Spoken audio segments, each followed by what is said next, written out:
Muy buenas noches, mis hermanos, ¿cómo están? Qué bueno, feliz año a todos.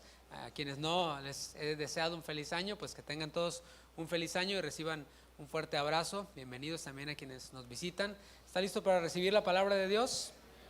Bueno, pues vamos a ella. Mateo capítulo 6.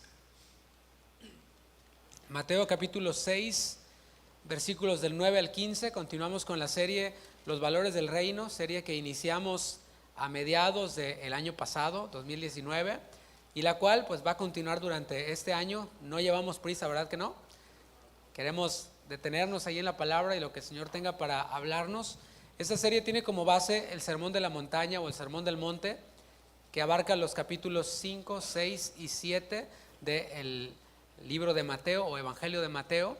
Estamos en el capítulo 6 y bueno, todavía le falta un poquito más. Así que vamos hoy a ver este tema llamado la oración en el reino. Podría ser la segunda parte del tema que vimos el viernes pasado, que se llamó, ¿se acuerda cómo se llamó? La esencia de la oración. Esta será como la segunda parte, pero tiene como título la oración en el reino. Vamos a leer Mateo 6 del 9 al 15. Dice: vosotros pues oraréis así: Padre nuestro que estás en los cielos, santificado sea tu nombre. Venga tu reino, hágase tu voluntad como en el cielo, así también en la tierra. El pan nuestro de cada día, dánoslo hoy. Y perdónanos nuestras deudas, como también nosotros perdonamos a nuestros deudores. Y no nos metas en tentación, mas líbranos del mal, porque tuyo es el reino y el poder y la gloria por todos los siglos. Amén. Porque si perdonáis a los hombres sus ofensas, os perdonará también a vosotros vuestro Padre Celestial. Mas si no perdonáis a los hombres sus ofensas, tampoco vuestro Padre os perdonará vuestras ofensas. Vamos a orar. Señor, muchas gracias. Gracias por tu fidelidad, por tu amor. Gracias por un nuevo año en el cual nos permites reunirnos para alabarte, para adorarte, para recibir tu palabra y para no solo recibirla, sino que dejar que ella nos transforme, dejar que ella hable a nuestro corazón y que transforme nuestro ser y nuestra manera de vivir. Queremos no solo este 2020 que inicia, sino todo el resto de nuestra vida dedicarlo a ti, dedicarlo a tu servicio, dedicarlo a estar en comunión contigo. Privilegio tan grande que nos ha dado tu Hijo Jesucristo y su sacrificio en la cruz. Gracias, Señor, por este tiempo. En tu nombre. Amén. Amén. Este capítulo 6 de Mateo, y en esta parte del sermón, es la entrada a una nueva sección que tiene que ver con la piedad en el reino de Dios, la piedad de los discípulos de Cristo. Hemos visto que tanto quienes no son discípulos de Cristo, quienes no son ciudadanos del reino de los cielos, es decir, que son ciudadanos del reino de las tinieblas, como también nosotros tenemos una vida de piedad. Y esto ha tenido que ver con la ayuda a los necesitados. No solo los hijos de Dios ayudamos a los necesitados, sino también aquellos quienes no lo son. Los ciudadanos del reino de las tinieblas también ayudan a los necesitados de alguna o de otra forma. Y también oramos, tanto los hijos de Dios como los hijos del otro Dios de este siglo.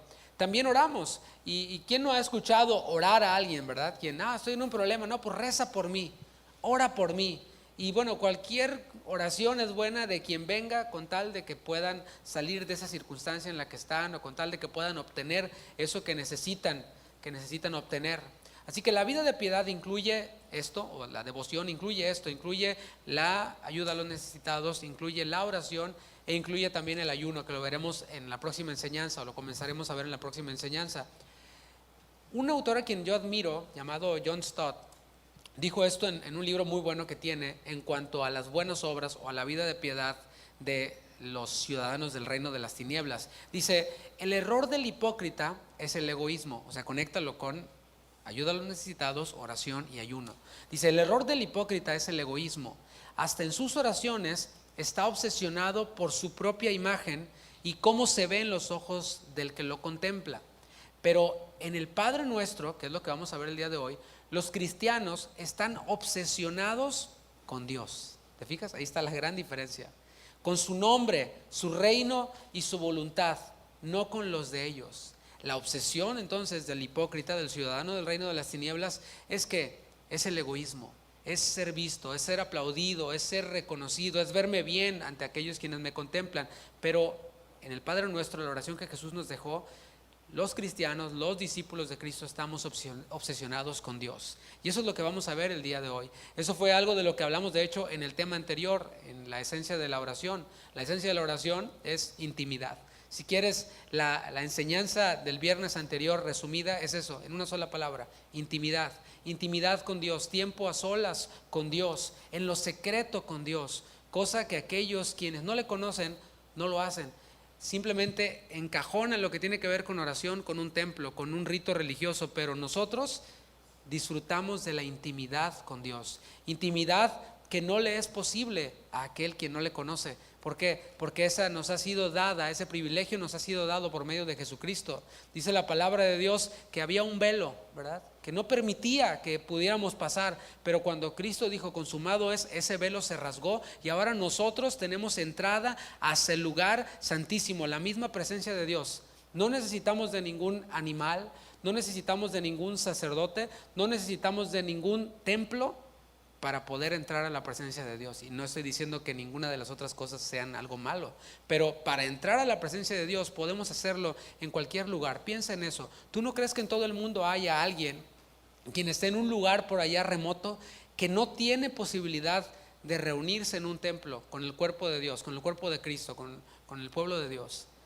¿Qué onda con él? No, pues él no tiene acceso. Claro que tiene acceso a la presencia de Dios. Está a una oración de distancia de entrar a la presencia de Dios. O aquella persona quien está postrada en una cama, en un hospital, que no puede salir. Agradécele a Dios si tú no estás en una cama, en un hospital, y pudiste salir de tu casa y llegar hasta acá el día de hoy. Pero hay quienes les es imposible salir de ese cuarto de hospital en el que están para poder llegar a un lugar como este y congregarse. Hay quienes están en una prisión y no pueden salir ni siquiera de ese cuartito, de esa celda en la que están. Pero sabes que tanto quien está en el hospital como quien está en la cárcel puede cerrar sus ojos, si es hijo de Dios, y entrar a la presencia de Dios. ¿No te parece maravilloso? Puede disfrutar de la misma presencia de Dios allí en cualquier lugar en donde esté. Ahora Jesús va a enseñar a los ciudadanos de su reino de forma práctica cómo debemos de orar cuando estamos allí en lo secreto, cuando estamos en la intimidad con Dios. Cuando estamos allí en la intimidad con Dios, a veces las palabras se acaban, a veces la lista de peticiones se acaba, pero aquí el Señor nos está dando una forma práctica de cómo debemos de hacerlo. Y así dice el versículo 9, dice: vosotros, diga yo, vosotros los ciudadanos del reino, a quien Jesús les dirigía estas palabras. Recuerda, Él ya hizo esta distinción. Él ya dijo: ustedes son hijos de su Padre, ¿verdad? Dios. De Dios, Él es su Padre, pero hay otros quienes son hijos del otro, como dije, ¿no? Así que vosotros, va dirigido a nosotros, dice: entonces oraréis así, y comienza diciendo: Padre nuestro. Y esto quiero aclarar que no son palabras que deben de repetirse así como un mantra, ¿no? Como ahorita lo leí y estoy seguro que tú te lo sabías, ni estabas viendo el texto, porque lo repetimos. Quizás si vienes de la iglesia tradicional, Padre nuestro que estás, amén. Y otra vez, ni sabías lo que estabas diciendo, no estabas meditando en lo que estabas diciendo, pero aquí está, ahora lo vamos a meditar, ahora lo vamos a ver. Si nosotros hiciéramos esto de repetirlo como si fuera un rezo, pues seríamos igual que los gentiles, de quien Jesús advirtió en el versículo 7, ¿verdad? Quienes piensan que por su palabrería serán oídos. Lo que el Señor nos está enseñando es que en nuestra oración íntima debemos de recordar nuestra identidad. Por eso dice: ustedes, vosotros, y luego dice: Padre nuestro. Esa es nuestra identidad. Jesús ya lo había mencionado cuando habló sobre el trato hacia los enemigos en Mateo 5:45, te lo leo en la Nueva Traducción Viviente. Dice: de esta manera estarás actuando como verdadero hijo de tu Padre que está en el cielo. Entonces el Señor nos está recordando nuestra identidad. Nuestra identidad tiene que ver con nuestro Padre. Nosotros, los hijos de Dios, los ciudadanos del reino de los cielos, no estamos afiliados a una religión. No es que hay una nómina de una religión a la que nosotros estamos afiliados o la cual nosotros adquirimos por herencia. Eso se ve en el mundo, eso se ve en las religiones. Bueno, por herencia soy de tal religión. ¿Por qué? Porque mis padres lo eran, yo fui criado así y bueno, pues yo lo soy. Y es lo que le voy a enseñar a mis hijos. Eso es religión. Nosotros no estamos afiliados a una religión. Nosotros, escucha esto, hemos sido unidos a una familia. Es diferente. Una religión es muy diferente a una familia, ¿verdad? ¿Cómo te relacionas tú en tu familia? ¿Verdad que no te relacionas de forma religiosa, sino te relacionas de una forma cotidiana, de una forma natural, de una forma confiada. Nosotros, según la palabra, hemos sido unidos a una familia, a la familia de Dios. Y por eso el Señor está diciendo, ustedes oren así: Padre nuestro. Efesios capítulo 1, versículo 5. Si me acompañas a Efesios capítulo 1, versículo 5. Yo lo voy a leer en la Nueva Traducción Viviente. Ese texto que de hecho lo leíamos al principio, ¿verdad? Dice Efesios 1:5: Dios decidió de antemano adoptarnos como miembros de su familia. ¿Qué te parece esta traducción? Dios decidió de antemano adoptarnos como miembros de su familia, al acercarnos a sí mismo por medio de Jesucristo. No había otra forma de que pudiéramos ser adoptados como miembros de la familia de Dios, sino por medio de Jesucristo. Esto responde quizás a tu pregunta. Entonces, ¿los musulmanes pueden ser parte de la familia de Dios? Porque por ahí se dice, todos somos hermanos. Bueno, pues si no crees en Cristo, si no crees y has confiado en su sacrificio expiatorio en la cruz del Calvario, en su resurrección, en su sepultura, en su ascensión, pues no somos de la misma familia. Aunque vayas todos los días a la iglesia, aunque hagas y te pares de manos y te vayas de rodillas a no sé dónde, no somos de la misma familia. Porque dice aquí que Él de antemano decidió adoptarnos como miembros de su familia al acercarnos a sí mismo por medio de Jesucristo. Eso es precisamente lo que Él quería hacer y le dio gran gusto hacerlo. Esa es la voluntad de Dios, acercarnos y adoptarnos como miembros de su familia. Y nosotros, por la fe en Jesús, por la fe en Cristo, pasamos de ser enemigos de Dios. Hay solo dos: enemigos de Dios o hijos de Dios. No hay de otra. Está Dios, está el hombre, y dentro de la categoría del hombre, o dentro del hombre, hay dos categorías: los enemigos de Dios y los hijos de Dios. Y nosotros, quienes confiamos en Cristo para nuestra salvación, hemos pasado de ser enemigos, hostiles, reprobados por Dios, para ser hijos adoptados de Dios. ¿No das gracias a Dios por eso? Juan capítulo 1, versículo 12, que seguramente tú lo sabes y lo has oído, los niños se lo saben, pero medítalo. Mas a todos los que le recibieron, a los que creen en su nombre, les dio potestad, les dio el derecho de ser hechos hijos de Dios. ¿Qué otra cosa podemos aspirar a ser? ¿Qué otra posición podemos aspirar a tener?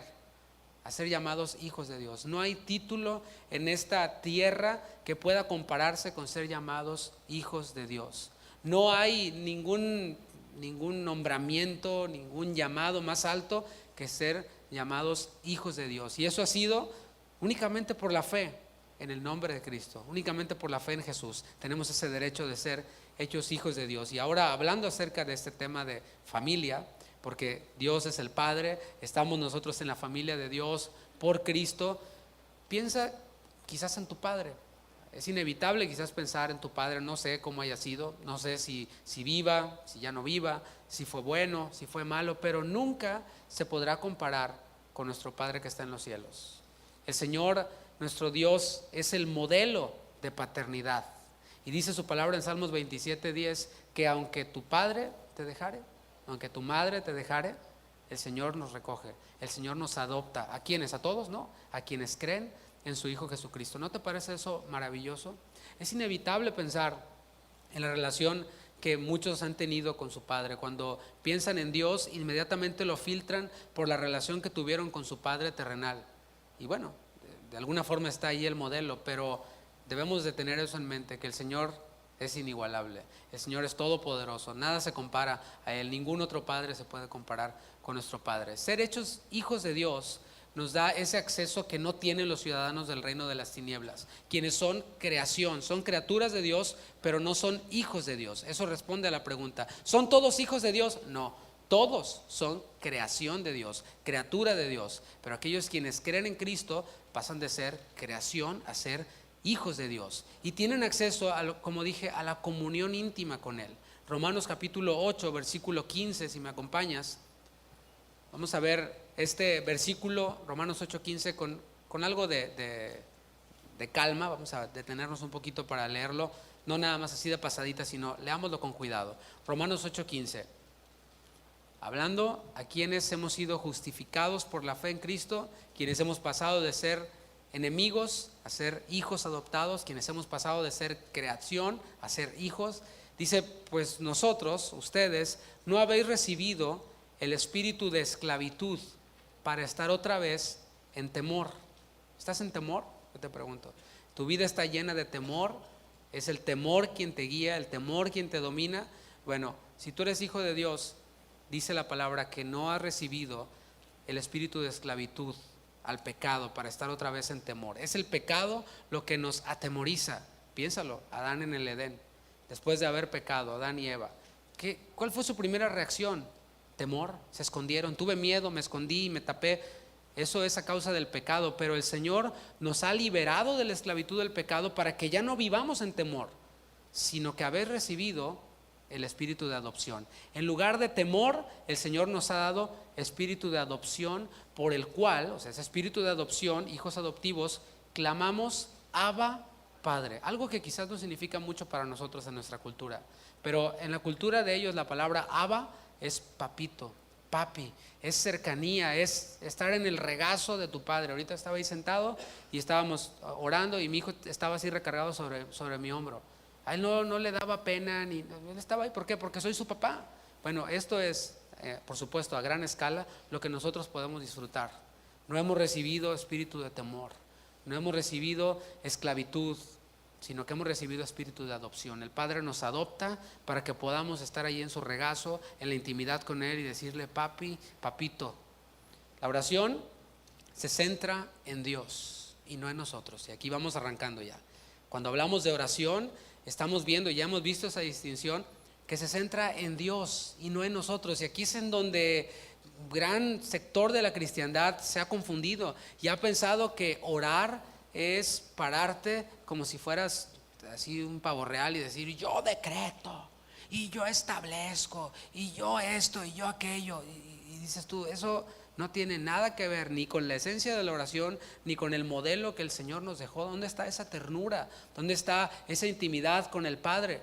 Hace muchos años escuchaba yo a un predicador quien decía, estaba predicando y decía que había ido a un supermercado y que en el supermercado él iba cruzando la calle y una señora iba manejando por todos las rayas, ¿no?, donde se estacionan los carros, iba por encima y que casi lo atropella, ¿no?, porque iba la señora como loca manejando. Y bueno, pues obviamente eso no está padre, no está bien. Pero este predicador dijo esto, dijo, yo en ese momento cuando pasó, yo dije, declaro y decreto que te va a dar cáncer, así de plano. Dije, órale, ¿qué tal, ¿Dónde queda la esencia de la oración? ¿Dónde queda que la oración se centra en Dios y no en nosotros? Aquí lo que vemos es que esa persona se ha puesto en el lugar de Dios y hace algo que no le corresponde hacer.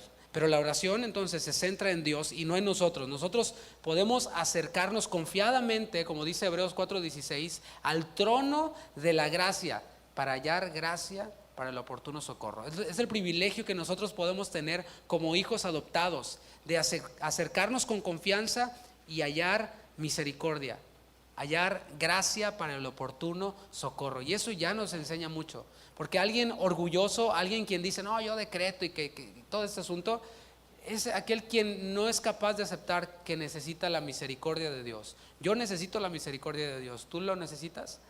Nosotros, el ser humano, vivimos dentro del tiempo y del espacio. Dios no. Dios es eterno. Para Él no hay ayer, no hay año nuevo, no hay todo este asunto. Eso es para nosotros.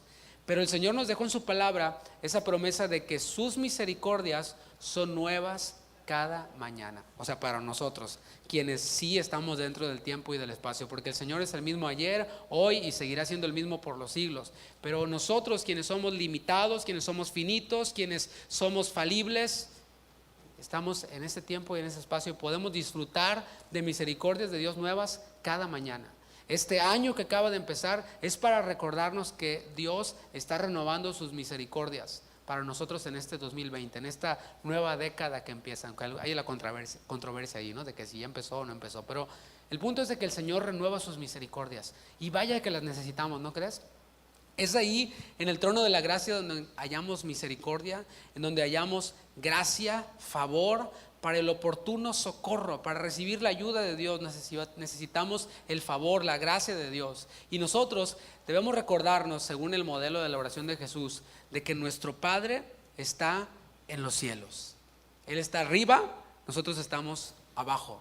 No es que está lejano, está cercano, lo hemos visto, pero sí está por encima de nosotros. Ahí es donde está la diferencia. No es que Dios está lejano, Dios está muy cerca, pero está por encima de nosotros, lo cual es bueno.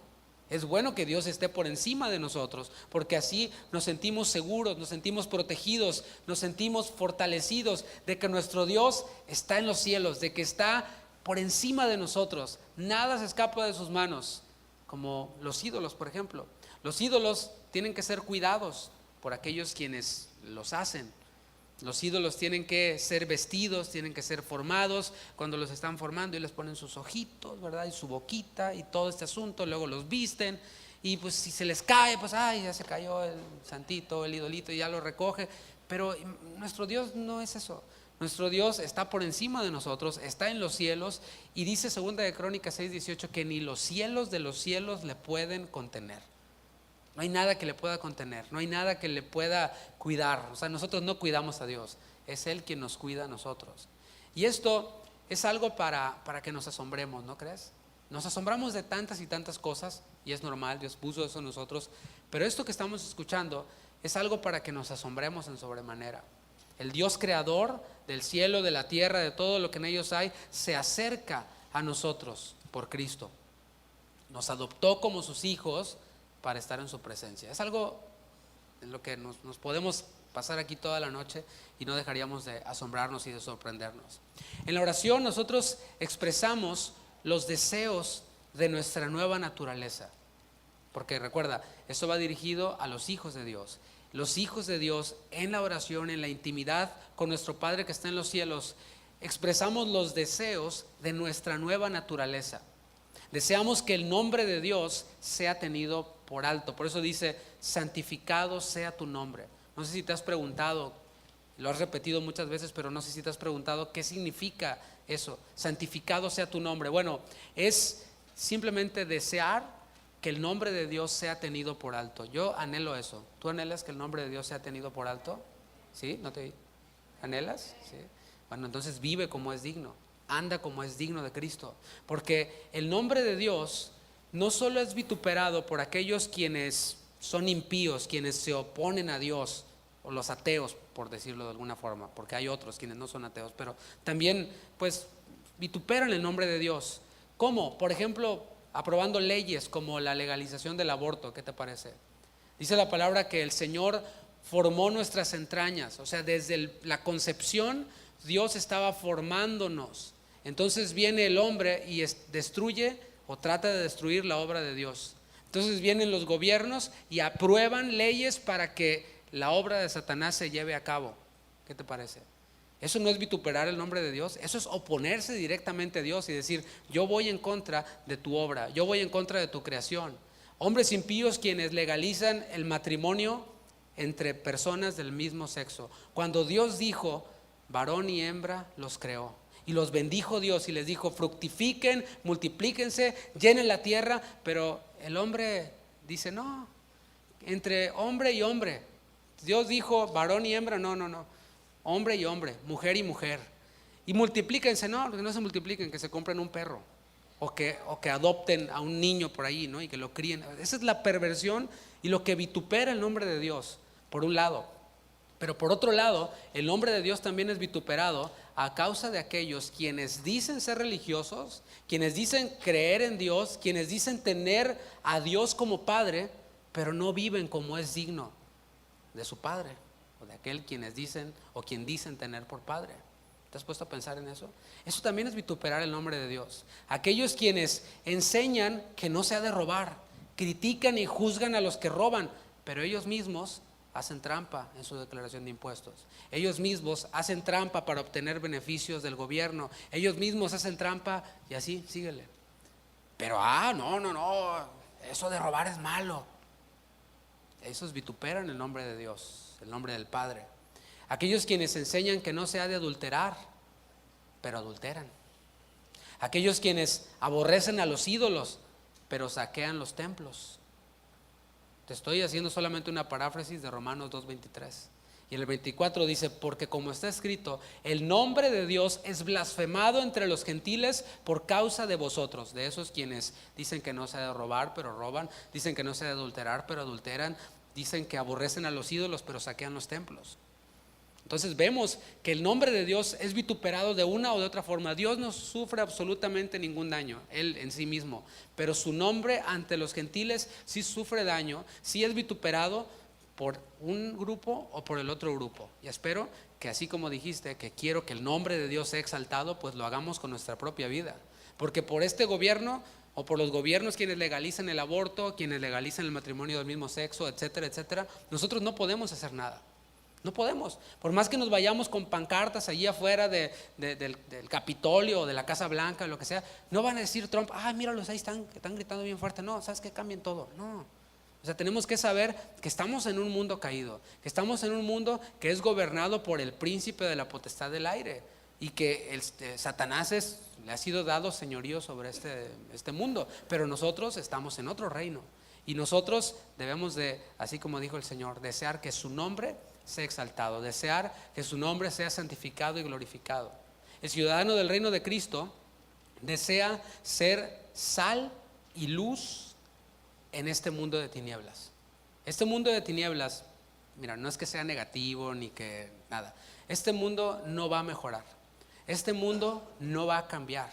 El Señor Jesús lo advirtió y dijo, en los últimos tiempos van a oír de guerras, de rumores de guerras, y van a escuchar de terremotos. Y el Señor Jesús no estaba declarando negativo, ni estaba siendo así, pues, ¿cómo se dice?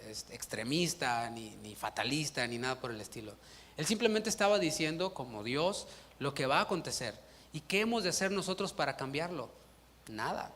Simplemente vivir como ciudadanos del reino. Y siendo ciudadanos del reino en este mundo de tinieblas, hemos de ser sal y luz, como ya lo hemos escuchado. Y así, siendo sal y luz, el nombre de nuestro Dios, el nombre de nuestro Padre va a ser glorificado. Dice el versículo 10, venga tu reino. ¿Qué significa esto? ¿Qué significa venga tu reino? Porque Jesús está enseñando a sus ciudadanos, a los ciudadanos de su reino, a orar. Y dentro de este modelo de oración incluye que expresemos el deseo de ser gobernados por nuestro Padre que está en los cielos. Eso es lo que significa venga tu reino. Venga tu reino, a veces lo cantamos, pero venga tu reino significa desear el gobierno de Dios sobre mi vida. ¿Tú deseas eso? Lo vemos como Padre, como un Padre amoroso, como un Padre tierno, pero también lo vemos como Rey. Yo deseo ser gobernado por mi Padre. Eso es lo que hacemos nosotros los padres sobre nuestros hijos, gobernamos sobre ellos. Les decimos lo que deben de hacer, les decimos qué amistades deben de escoger, les decimos lo que deben de comer. ¿Por qué? ¿Porque los odiamos? No, porque los amamos, porque deseamos que estén bien en todos los sentidos. No deseamos que sean felices, porque si tú deseas que tu niño sea feliz, mira, dale el iPad todo el día, va a ser rete feliz. Con unos taquis por un lado y unos chetos de esos de fuego por otro, y una coca así, mira, ni va a hablar. Nosotros deseamos su bien. Nosotros deseamos que sean prosperados, que sean bendecidos, que sean personas que pues les vaya bien en la sociedad, ¿no? Que puedan seguir normas, que sean ciudadanos de bien, pero sobre todo que sean hijos de Dios. Así que nosotros deseamos que nuestro Padre nos gobierne. ¿Qué implica ser gobernado por nuestro Padre? Piensa en eso. ¿Qué implica ser gobernado? Porque mira, aunque no quieras, aunque te digas ser ingobernable, eres gobernado. Aunque digas, no, a mí nadie me dice lo que tienes, eres gobernado por tu concupiscencia, por tus deseos, eres esclavo del pecado, no hay de otra. Aquí no hay libertad o libertinaje. O eres esclavo del pecado o eres siervo de Cristo. No hay de otra. Y yo quiero ser siervo de Cristo, soy siervo de Cristo. ¿Qué implica ser gobernado entonces? Implica obediencia. Es simple, ¿no? Es obediencia. Cuando tú ves un stop sign ahí en la esquina, te están gobernando, ¡Oh! Sí, te están gobernando. Eso es ser gobernado. Y tú tienes que obedecer esa señal que está ahí.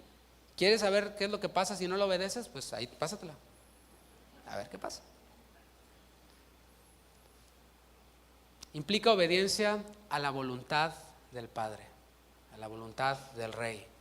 Por eso continúa diciendo, después de venga tu reino, dice, hágase tu voluntad. como en el cielo, así también en la tierra. Eso es venga tu reino, que se haga la voluntad del Padre, porque hemos repetido ya, como dice Colosenses 1:13, el cual nos ha librado de la potestad de las tinieblas y trasladado al reino de su amado Hijo. Y quizás tú te preguntes, bueno, ¿cuál voluntad? ¿La voluntad del Padre o la voluntad del Hijo? A ver, ahí te va la pregunta, a esta hora de la noche, en viernes. Que se haga la voluntad de ¿quién? ¿La del Padre o la del Hijo? Pues es la misma, es la misma. O sea, en el reino, en la divinidad, no hay conflictos de intereses. O sea, que uno quiere una cosa y el otro quiere la otra. Te pongo un ejemplo de conflicto de intereses. Dice la familia, vamos a comer, ¿verdad? ¿Es bueno comer? Sí, hay que comer, sí, ok. ¿Qué comemos? Y dice alguien, no, pues lo que tú quieras. Ah, bueno, pizza. Ay, no, la pizza es que engordo y no sé qué. Bueno, ok, entonces ensalada. Ay, no, ensalada tampoco, ¿no? Entonces, y uno quiere una cosa, otro quiere otra. Hay un conflicto de intereses. ¿Qué se debe hacer en esos casos? Bueno, pues hay que, no sé, tirar una moneda o a ver, turnarse, quién le toca a uno una semana y el otro otra. Pero en la divinidad, en Dios, no hay conflictos de intereses. Porque Dios, la divinidad es 3 personas, Padre, Hijo, Espíritu Santo. Y entre Padre, Hijo y Espíritu Santo no hay conflictos de intereses. No pasa eso, de que uno quiere una cosa, el otro quiere otra y el otro quiere otra. No, están en perfecta armonía.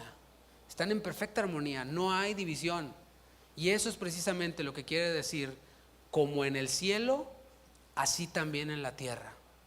Que no haya conflictos de intereses entre mi voluntad y la voluntad del Padre. Porque mira, es un hecho que nuestra voluntad es muy diferente a la voluntad del Padre.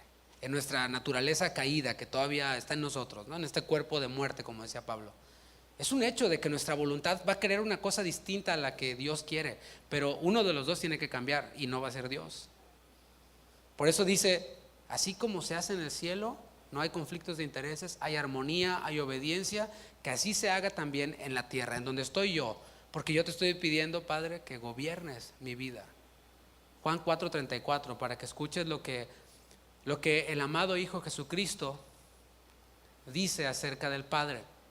Para que veamos, te voy a dar 3 versículos, para que veamos cómo no hay conflictos de intereses entre la divinidad.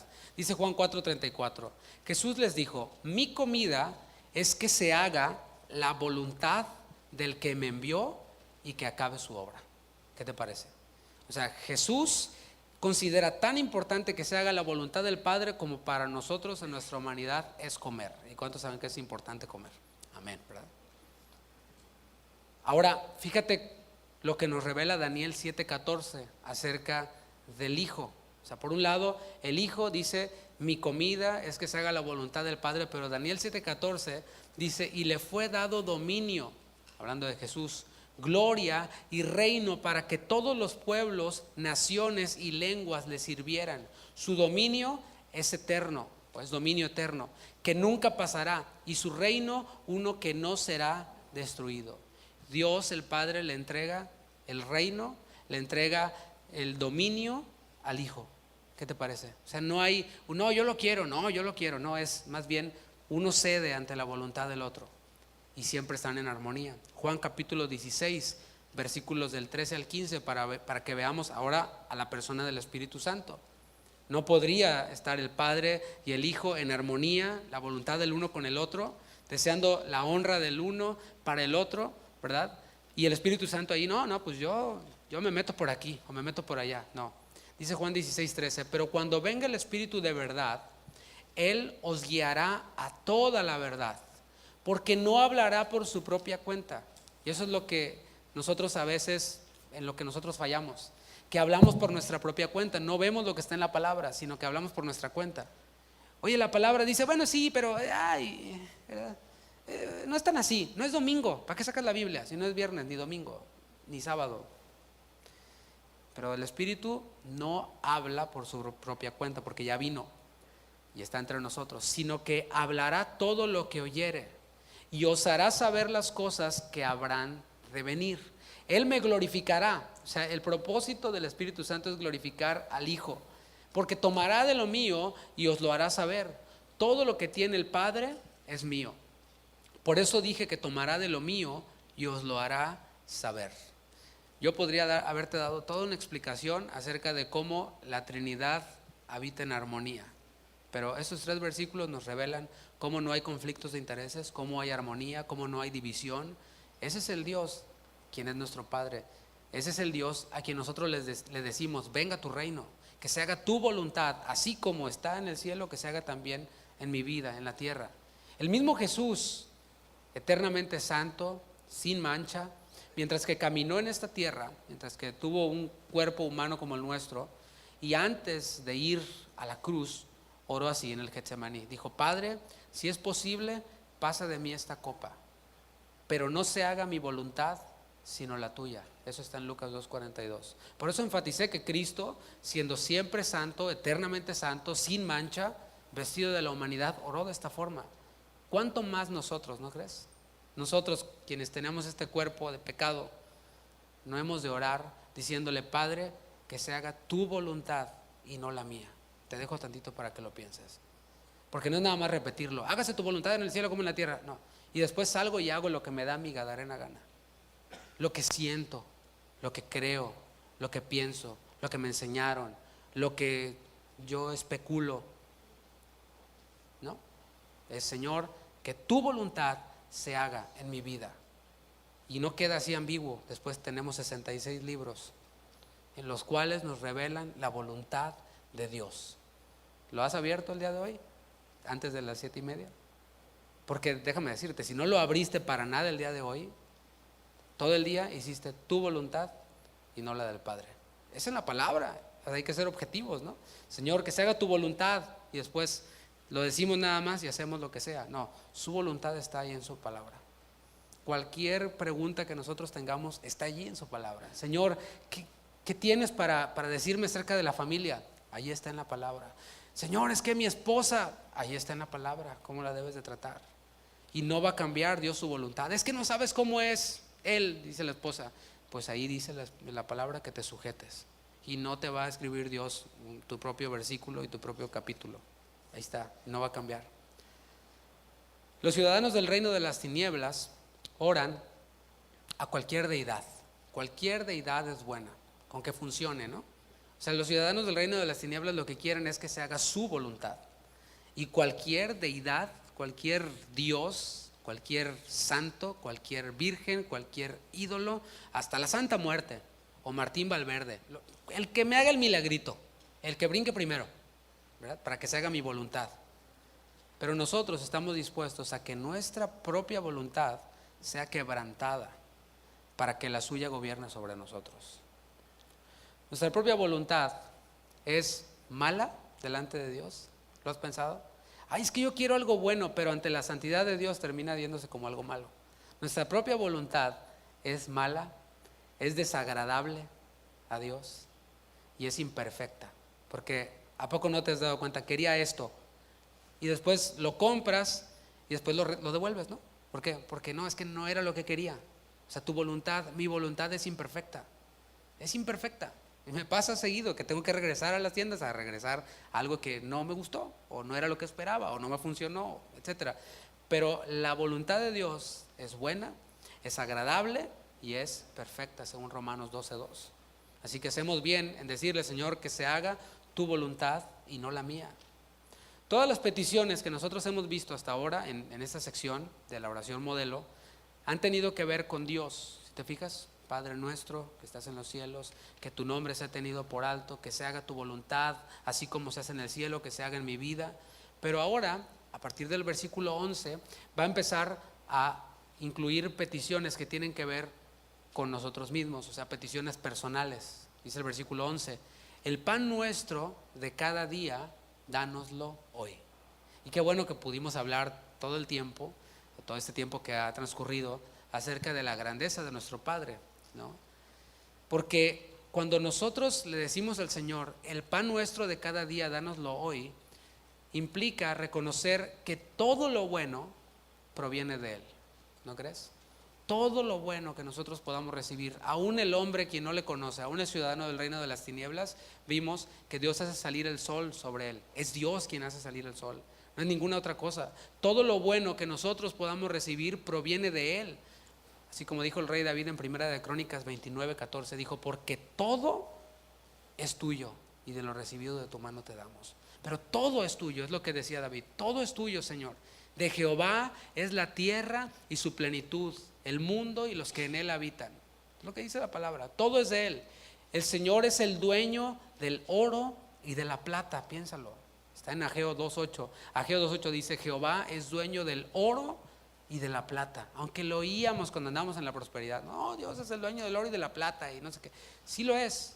Pero la pregunta es, aquí en el Padre Nuestro, versículo 11, ¿por qué el Señor no nos enseñó a pedirle plata y oro? Si Él es el dueño del oro y de la plata, si Él es el dueño de todo, ¿por qué no nos enseñó a pedirle: Señor, danos oro y plata en abundancia y échale diamantes encima, ¿no? ¿Por qué no nos enseñó Jesús a orar así? Porque si recibimos oro y plata, es muy probable que pongamos nuestros ojos en el oro y en la plata y que nos olvidemos del dador de ella. Es muy probable. Vemos las advertencias en la palabra y lo vamos a ver más adelante en esta serie.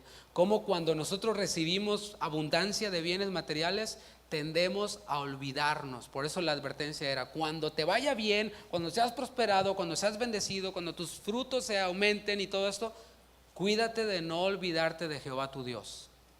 Y pues ahí puede estar la respuesta, ¿eh? No es que te haga falta cambiarte de trabajo. A lo mejor Dios te dice: es que le he buscado y le busco y le busco y le busco. ¿No has entendido que Dios quiere que le pidas el pan de cada día? Pregunta: ¿te has muerto de hambre alguna vez? Pregunta: ¿te falta un techo donde vivir? No. ¿Te falta ropa para vestir? No. Entonces, dice la palabra que teniendo sustento y abrigo, estemos contentos con eso. Entonces no es que te tengas que, ¿sabes qué? Ya voy a conseguirme 3 trabajos porque yo me vine a este país a triunfar y quién sabe qué, ¿no? No es eso. El Señor nos enseñó a que le pidamos el pan nuestro de cada día. Y la audiencia de Jesús era una audiencia judía, quienes cuando escuchaban esta palabra clave, pan nuestro de cada día, era inevitable que recordaran al pueblo de Dios en su travesía por el desierto. Piensa, cuando sales de un día de campo, tienes que llevarte una hielerita con agüitas, con jugo, no te voy a decir más cosas para que no te dé hambre y salgas corriendo de aquí al McDonald's más cercano. Pero imagínate toda esta multitud, todo un pueblo en el desierto. Necesitaban lonche, ¿no crees? Pero no tuvieron chance de salir y preparar sus tortas, ni sándwiches, ni tacos, ni nada. Así como pudieron, salieron con lo que alcanzaron. Y el hambre empieza a dar, ¿no? ¿Qué hizo Dios? Dios no dejó a su pueblo morir de hambre. No les dio carne, no les dio codornices, no les dio ajos y cebollas, lo que ellos disfrutaban allá en Egipto, pero Dios de hambre no los dejó morir. Les trajo maná del cielo, un pan que tenía todo lo necesario para que ellos pudieran subsistir. El mismo Dios hacía caer este pan del cielo, diciéndoles: Padre nuestro que estás en los cielos. Yo estoy en el cielo y yo les hago caer ese pan del cielo. Pero la advertencia era: no saquen el topercito, hermana, ¿verdad? Ay, está re bueno, y sacan el topper, de esas bolsotas que traen las hermanas así, ¿no? Y sacan su topper y le echan ahí. Pues ahí por si da hambre al rato, ¿verdad, mijo? Y qué bueno que sean precavidas, pero la advertencia de Dios era: no lleven to go box, no lleven cajita para llevar. Deben de comer ustedes lo necesario. Lo necesario. Ahí es el principio que Dios nos quiere enseñar con el pan nuestro de cada día. Lo necesario. Y al otro día se levantan y va a volver a caer. ¿Qué les estaba enseñando Dios ahí? Yo te voy a suplir tus necesidades, pero no te va a caer ahí dormido en el Face. Tienes que levantarte, ir y recoger el pan que te toca, comerte lo necesario y después esperar mi provisión e ir. Eso tiene que ver con la voluntad de Dios. No es que todo nos va a caer de así, de milagro del cielo, no. ¿Te fijas cómo está el factor humano también? La fe está ahí en levantarse e ir y recoger lo que Dios nos da. Dios les estaba enseñando a depender de Él trabajando activamente. Aún cuando vemos en la palabra que debemos de esperar en Él, es un esperar activo. Es un esperar activo. Una cosa es vacaciones y otra cosa es esperar pacientemente en Jehová.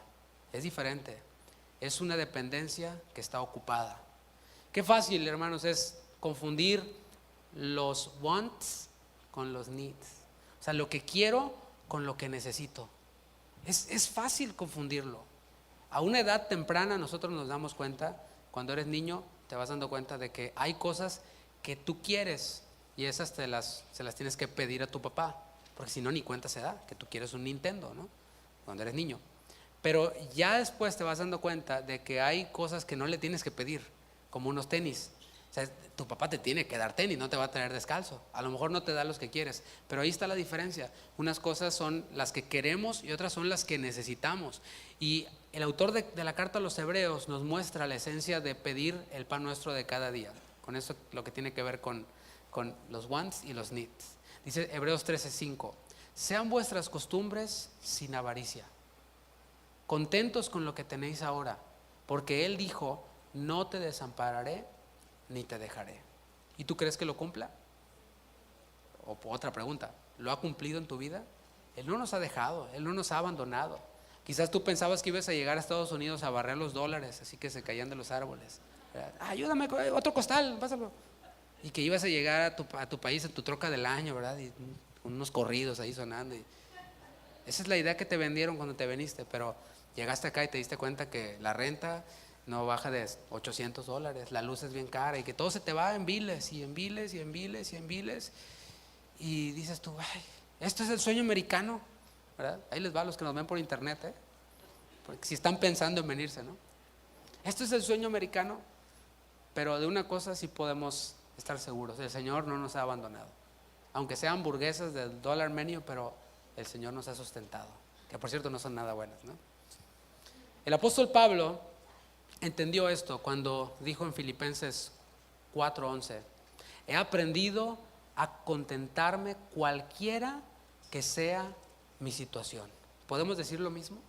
Hemos aprendido a contentarnos cualquiera que sea nuestra situación. Si este fin de año y estas fiestas hubo una mesa larga llena de pavo, de romeritos, de jaiba, de langosta, de todo, o si nada más hubo un pollo de Sam's, ¿verdad? Ya está, tu pollo y tu brócoli, ni modo, hijos, y una limonada, ya está. Bueno, hemos aprendido a contentarnos en una o en la otra, cualquiera que sea nuestra circunstancia. Eso fue lo que dijo Pablo. ¿Por qué? Porque nuestra mirada está puesta en las cosas de arriba, no en las de la tierra. Está puesta en las cosas de la eternidad, en donde seremos coherederos juntamente con Cristo. ¿Escuchaste todo lo que el Padre le cedió al Hijo? Bueno, dice la palabra en Romanos 8:17 que nosotros somos coherederos con Cristo. ¿Qué tal? Así que, ¿por qué nos vamos a andar estresando por lo que hay o lo que no hay? He aprendido a tener contentamiento. He aprendido a contentarme cualquiera que sea mi situación, tanto abundancia como escasez. En todo y para todo he sido enseñado, aunque uno se acomoda más a la abundancia, ¿verdad? Versículo 12: y perdónanos nuestras deudas. Entra ya una sección algo larga dentro del modelo de oración. Estamos todavía dentro de las peticiones personales. Una genuina vida de piedad está consciente de todas estas bendiciones que yo te mencioné. Dios como Padre, Dios como Rey, porque tener a Dios como Rey es una bendición, ¿no crees? Dichoso es el pueblo que es gobernado, es dirigido por Dios. Dichosa es la persona que es dirigida, que es gobernada por Dios. Así que tener a Dios como Rey es una bendición. Tener a Dios como sustentador es una bendición. Pero también quien es verdaderamente piadoso está consciente de su propia vulnerabilidad humana. Está consciente de eso, de que somos vulnerables, de que somos propensos a pecar, a fallar, y estamos siempre necesitados de perdón. Yo eso estaba meditando esta mañana y decía, cualquier persona, hasta el cristiano más santo, cuando se para en un lugar de adoración, como un tiempo que teníamos como el de ahorita, hasta el cristiano más santo va a tener algo de qué arrepentirse allí, algo de qué pedirle perdón a Dios. Y si no, es porque ya anda en las nubes, ¿no? O ya tiene un cuerpo glorificado o anda con el ego hasta arriba. Y el Señor se encarga de bajarle los humitos, ¿no? Pero todos somos vulnerables, todos estamos necesitados del perdón de Dios. Cada vez que nos acercamos en oración, en lo personal, en lo individual, en la intimidad, vamos a tener pecados que confesarle a Dios. de los cuales debemos de arrepentirnos. Eso te lo garantizo. Si hay algo que te puedo garantizar el día de hoy, es que cada vez que estés orando delante de Dios, de tu Padre en la intimidad, vas a tener algo de qué arrepentirte. Jesús se refiere aquí al pecado. Está usando una metáfora, la metáfora de una deuda. Y no quiero preguntar aquí cuántos están endeudados, ¿verdad? Pero bueno, como dicen, el que nada debe, nada tiene. ¿Cómo es? Bueno, no importa. El Señor está usando una metáfora, la metáfora de una deuda. Esa palabra deuda es la palabra ofeilema y se usa de aquello que se debe legalmente. Para los ciudadanos del reino de las tinieblas, la palabra pecado ni existe, ¿verdad? Es una palabra que ha quedado obsoleta dentro de la cultura del mundo. La palabra pecado no se usa. En su lugar se usan otras cosas, ¿no? Quienes son un poquito más piadosones o hipócritas, vamos a decirlo así, no le llaman al pecado pecado porque uy, qué fuerte, ya ni se usa. Más bien es un problema. Es que esta persona tiene un problema de que le gustan las mujeres ajenas. Dios le llama adúltero, ¿no? Y es pecado y es condenado, ¿no? Pero los hipócritas le dicen, tiene un problemita, ¿no? Pequeño problemita que se va al infierno, ¿no? O al pecado, se refieren al pecado como un ups, la regué, ¿no? O algo que no tiene ninguna importancia cuando se trata de ellos mismos, porque cuando se trata de otros, pues ahí sí hay que ser despiadados, ¿no? Pero para los ciudadanos del reino de Cristo, pecado es ofender al único y santo Dios. Así de grave debe ser el pecado para nosotros, y lo es. Es algo tan grave que requiere expiación y por ello pago mediante un castigo. Estoy hablando del pecado. Romanos 6:23 dice que la paga del pecado es, así de grave es el pecado. ¿Y quién es el que merecía morir? ¿El pecador? Pregunta, ¿hay alguien quien puede decir yo no tengo pecado? El que lo dice la palabra que ya es mentiroso y ya es pecado y merece la muerte. Pero el Señor Jesús se puso en nuestro lugar y recibió ese castigo por nosotros. Pero no podemos decir que el pecado es un problemita, ni que es un ups, ni que no tiene importancia, ni que es una palabra obsoleta. Es algo tan grave que exige el pago mediante un castigo que es la muerte, y fue la muerte de Cristo. Todo hombre quien no se ha arrepentido de sus pecados, ¿qué crees? Está en deuda con Dios. No con el IRS, con Dios.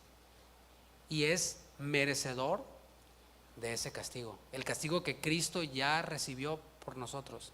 Quien no se ha arrepentido ni ha depositado su confianza en Cristo merece el castigo que Cristo recibió. Por eso el Padre envió a Cristo, a Jesús, para que recibiera, como dice Isaías, el castigo de nuestra paz. La palabra perdón que se utiliza aquí en este versículo es la palabra afiemi, y es enviar fuera, es despedir, es remitir, es cancelar una deuda. ¿Alguna vez has terminado de pagar algo que sacaste en pagos? Y dices, esta es la última letra, ¿no? O este es el último pago, y te entregan el título de ese auto o de esa casa o de X, ¿no? Y dices, ya, ahora sí ya. Bueno, eso es la palabra perdón, es cancelar esa deuda, pero es en el sentido de que no tuviste que pagar tú, sino que alguien la pagó por ti. Eso es todavía mejor, ¿no? Recuerdo hace algún tiempo estábamos en un restaurante y pues ahí comiendo a todo dar. Estábamos en un budget, o sea, no traíamos lana, y así como que no, pues pídete puras hamburguesas, ¿no? Y de pronto, ya cuando tocaba pagar, nos dicen, ¿y la cuenta? No, ya está. ¿Cómo que ya está? Sí, una persona que estaba allá la pagó por ustedes, y nosotros, uy, hubiéramos pedido carne, ¿no? Pero bueno, gracias, ¿no? Es maravilloso, o sea, la deuda está cancelada, la cuenta está pagada, eso es perdón. ¿Por qué aparece esta palabra deuda aquí? Yo pensaba en esto, a ver, sí, todo eso está claro, pero Jesús está enseñando a sus discípulos, quienes ya están en el reino de Dios, a orar y incluye esta palabra deuda. Es decir, quienes ya son salvos, el Señor está dando a entender como que podemos volver a endeudarnos. ¿Sí ves eso? Perdona nuestras deudas, es lo que está diciendo. O sea, un ciudadano del reino de los cielos puede endeudarse. Quien ha recibido perdón por sus pecados, pero sigue pecando, vuelve a endeudarse y necesita seguirse arrepintiendo. Primera de Juan 1:9 lo afirma, dice, si confesamos nuestros pecados, Él es fiel y justo para perdonar nuestros pecados y limpiarnos de toda maldad. ¿Dónde queda eso de que no, salvo siempre salvo y que yo hago lo que quiera porque la gracia de Dios cubre todo pecado, hasta me puedo suicidar y la gracia de Dios me cubre y puedo hacer lo que sea? Si confesamos nuestros pecados, Él es fiel y justo para perdonar nuestros pecados y limpiarnos de toda maldad. ¿Y si no los confesamos? Dios no deja de ser ni fiel ni justo, pero no podemos disfrutar del pago de la deuda, no podemos disfrutar del perdón. Continuamos manchados y sucios de toda maldad. Esa palabra confesar que aparece aquí es la palabra homologueo, y es estar de acuerdo. Es eso que te decía hace rato, uno quiere una cosa, otro quiere otra, tienen que llegar a un acuerdo, es llegar a la misma conclusión. Es decir, ok, ¿qué es lo que queremos comer, verdad? ¿Qué comemos, no? Ahí es donde empieza el asunto, y es donde debe de haber un acuerdo.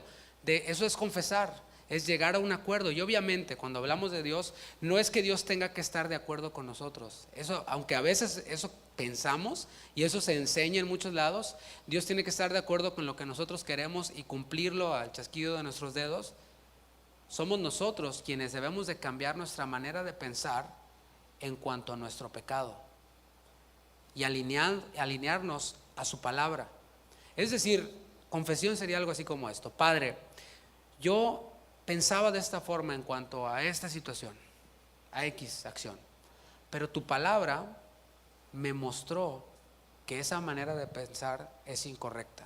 Aunque se viera bien, aunque fuera aceptable ante la sociedad, ante mi compadre, lo que sea, ¿sí? Aunque fuera, pero yo vi en tu palabra que estoy mal y te pido que me perdones. Eso es confesar. Así se ve una confesión. Señor, yo pensaba esto, tu palabra me redarguyó, me mostró que estaba mal y ahora te pido me perdones por mis acciones. Pero si no hay arrepentimiento, un cambio en la mente o en el corazón, no hay confesión. ¿Te fijas? O sea, sin arrepentimiento no podemos llegar al terreno de la confesión, de lo que tiene que ver con las palabras. Un cristiano de la antigüedad dijo: pecado no confesado, pecado no perdonado.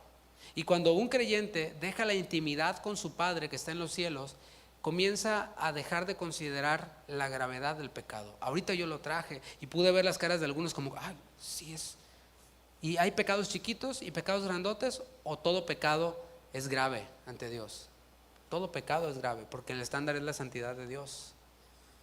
Pero cuando dejamos la comunión con el Padre, dejamos de pensar y de considerar la gravedad del pecado.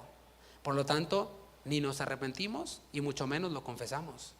Y esto lleva al hombre, al creyente incluso, a algo llamado, que lo vimos hace unas semanas, el endurecimiento. Y a pecar deliberadamente, así como que, bueno, pues ya, total, si es pecado, pues si es pecado chiquito, no hay pecado grande, pues vamos a darle, ¿no? Vuelo a la hilacha. Bueno, ese es endurecimiento y está al borde de la apostasía. Hebreos 3:12 dice: mirad, hermanos, tengan cuidado que no haya en ninguno de vosotros corazón malo de incredulidad para apartarse del Dios vivo. Alguien quien dice ser creyente puede ser incrédulo y puede apartarse del Dios vivo, puede estar endurecido. Alguien quien dice ser creyente o quien es creyente quizás se puede apartar del Dios vivo. Así de importante es estar en paz con Dios por medio del perdón. Así de importante es. Por eso el Señor no incluyó ni el oro, ni la plata, ni esto. No, lo que necesitan ustedes es perdón. Todos los días, cada 5 minutos. Es imposible estar en paz con Dios y no estarlo con los hombres, porque después entra la siguiente sección que ya leímos. Hay un elemento importante que el Señor incluye en el versículo que acabamos de leer, y es nuestra interacción con los demás. Dice: perdona nuestras deudas como también nosotros perdonamos a nuestros deudores. Ahí ya incluyó la interacción del hombre con el hombre, porque primeramente nos pone a nosotros en nuestra relación correcta con Dios, una relación de paz, por medio del arrepentimiento, del perdón, de la confesión. Pero después tenemos que estar en paz también con los hombres en cuanto nos sea posible. Por eso dice: como también nosotros perdonamos a nuestros deudores. Y nos advierte: Fíjate lo que dice el versículo 14, hagamos un pequeño salto. Dice, porque si perdonáis a los hombres sus ofensas, os perdonará también a vosotros vuestro Padre Celestial. ¿Qué tal? No es nada más Dios y yo, es la interacción también con los hombres. Mas si no perdonáis a los hombres sus ofensas, tampoco vuestro Padre os perdonará vuestras ofensas, vuestras deudas, vuestros pecados. ¿Qué tal? Hay un libro muy bueno de un autor que admiro, y dice, un fragmento te voy a leer, dice, perdonar quiere decir liberar a otros de la deuda incurrida cuando nos han hecho mal. La deuda puede ser material o emocional, alguna clase de dolor o vergüenza. Cuando perdonamos, asumimos la pérdida, liberamos a otros de las ataduras de deudas materiales o emocionales. Si rehusamos perdonar, nos hacemos esclavos de una actitud implacable, acompañada de tensión, lucha, presión, irritación, frustración y ansiedad. ¿Y no es la enfermedad de moda? El estrés, la ansiedad, el ataque de pánico. Bueno, puede ser esto. Puede ser falta de perdón. Falta de perdón, ya sea de solicitarlo o de brindarlo. Porque muchos nos acordamos de quienes nos deben, quienes tienen deudas con nosotros materiales o emocionales. Es fácil. Pero hemos pensado también cuán endeudados podemos estar nosotros, ya sea material o emocionalmente con otros. Bueno, ese autor dice, cuando nosotros perdonamos, liberamos a otros de esas ataduras. Pero si nos rehusamos perdonar, nos hacemos esclavos de esa actitud implacable, de esa actitud de que, ¿qué? Y ser muy rudos para juzgar a otros y exigir que no se vean nuestros pecados, pero estar listos para juzgar y criticar a los demás. Una tensión, la mandíbula se te traba, ¿no? De lucha. El domingo voy a hablaros un poquito de eso, ¿no? ¿Cómo es este mundo? Sales y manejas y te están sonando el claxon y se te atraviesan. Y ayer estaba manejando por un lugar de la ciudad y estaba tratando de meterme, o sea, estaban construyendo un pedazo y había solo un carril y yo trataba de meterme y no, o sea, y dije, bueno, me voy a meter a la mexicana, y ni así, me metí así, se me aventaban y decía, oye, ¿qué onda? Feliz año nuevo. Una actitud implacable, estresada, ¿no? Irritada, frustrada, ansiosa, ya sea contra Dios o entre los hombres. El pecado sin confesar nos trae dolor al alma. De eso es de lo que te quiero hablar ahora, porque el perdón es sanador.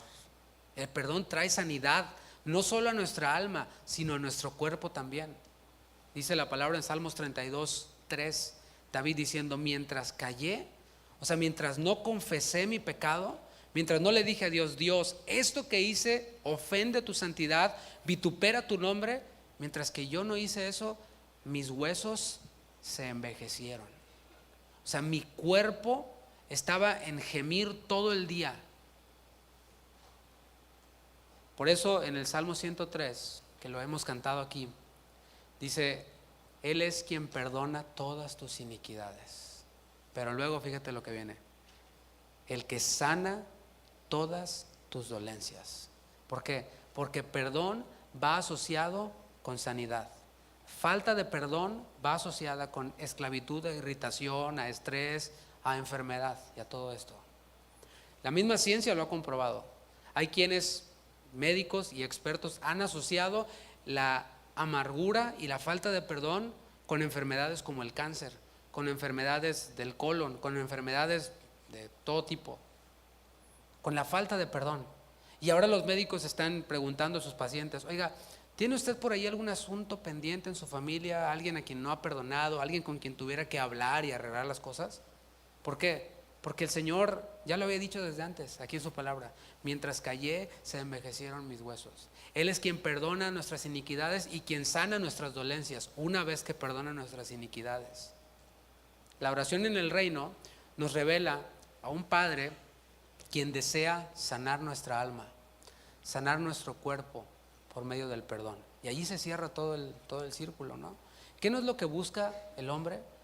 Necesita subsistir de alguna forma, necesita alimento, necesita techo, necesita paz en su interior, necesita salud.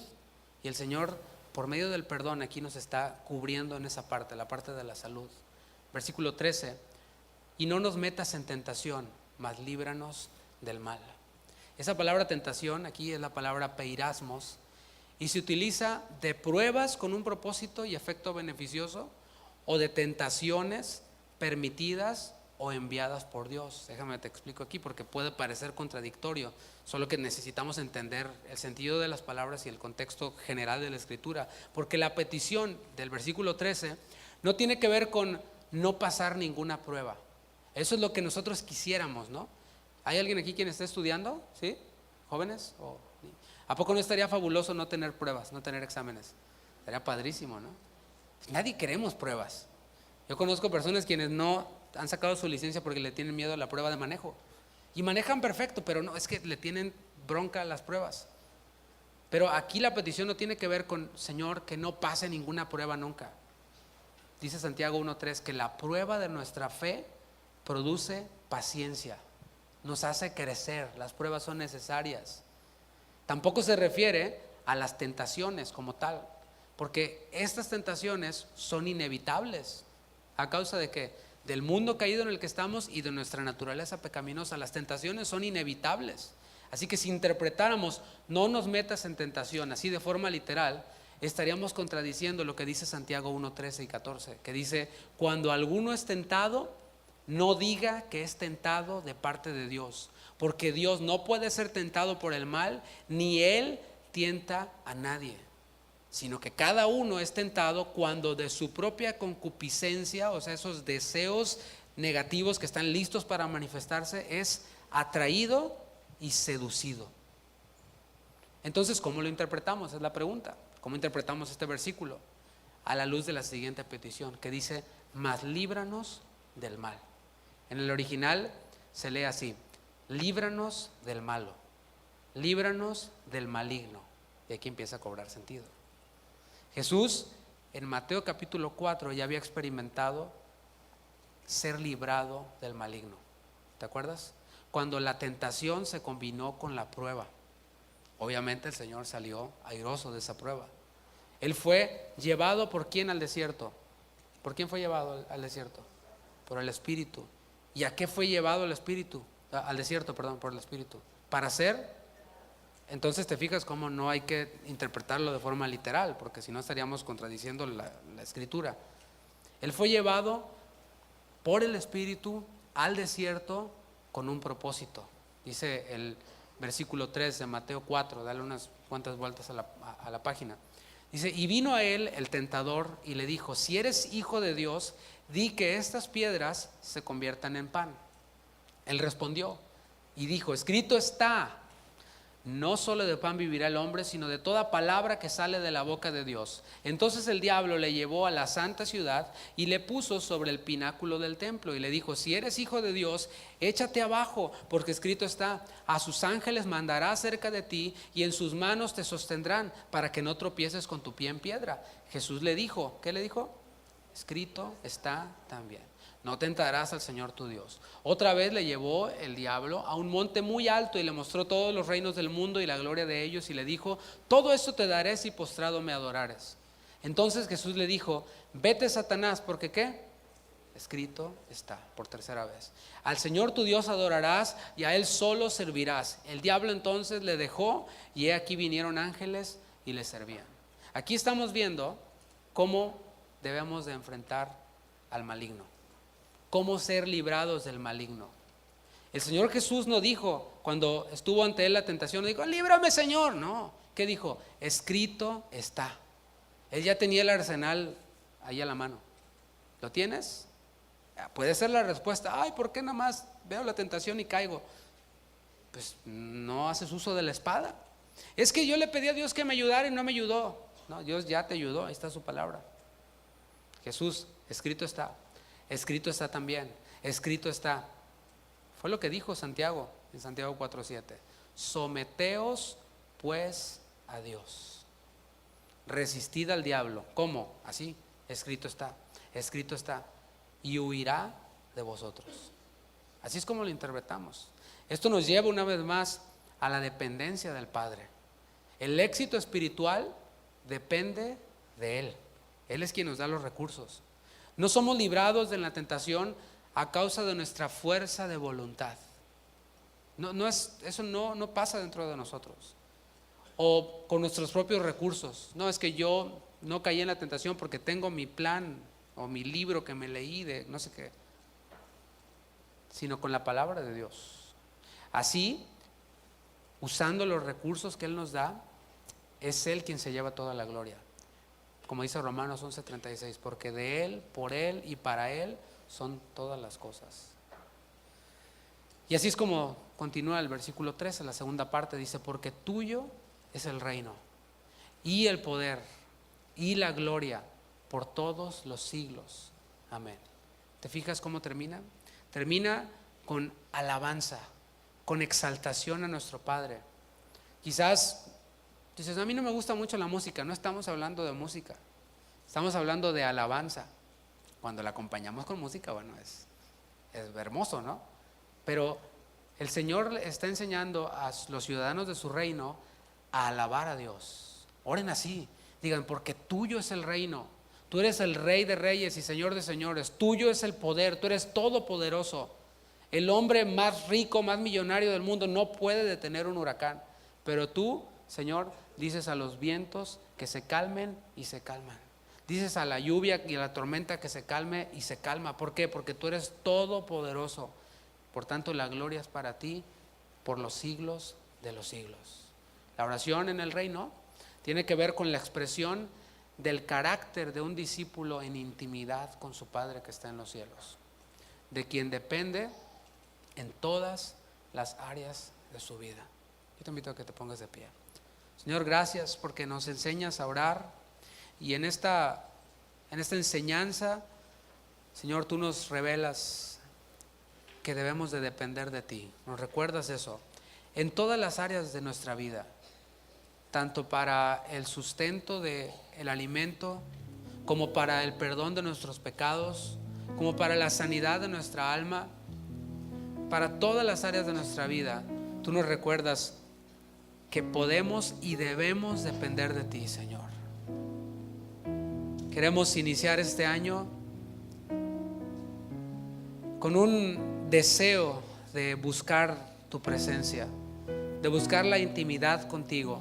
Sí, estos tiempos de comunión con tu iglesia, con el cuerpo de iglesia local, es hermoso, es maravilloso, es bueno, es delicioso, pero también, Señor, es nuestro tiempo de intimidad contigo, porque allí nosotros recibimos fortaleza, allí nosotros recibimos este poder con el cual podemos resistir la tentación, con el cual podemos caminar en este mundo caído, ser sal, ser luz, ser, Señor, tus siervos, aquellos quienes dependen de ti, ser de aquellos quienes te buscan con sinceridad, en integridad. Levanta tus manos al cielo y dile gracias, Señor.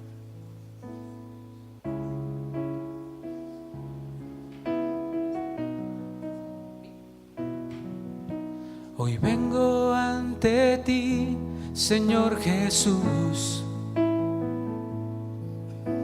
con todo el corazón rendido a ti. Te entrego mis anhelos y mis sueños y todo lo que soy lo rindo a ti. Porque todo en mí es tuyo, Dios. Porque todo en mí es tuyo, Dios. Lo mío es tuyo, lo tuyo es mío. Todo tuyo es lo que me has dado, lo que yo soy. Es por ti, Señor, para honrar y agradar tu corazón. Es por tu gracia y por tu amor para adorarte a ti, Señor, para adorarte a ti, Señor. Dile: hoy vengo ante ti, hoy vengo ante ti, con todo el corazón rendido a ti, con todo el corazón.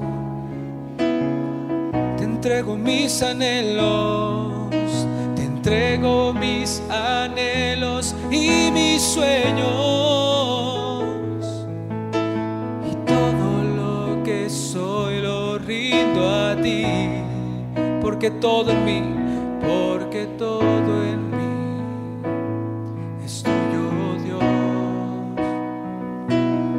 porque todo en mí es tuyo, Dios. Lo mío es tuyo, lo tuyo es mío, todo tuyo es lo que me has dado, lo que yo soy. Es por ti, Señor, para honrar y agradar tu corazón. Es por tu gracia y por tu amor que creo y salvo soy, para adorarte a ti, Señor, para adorarte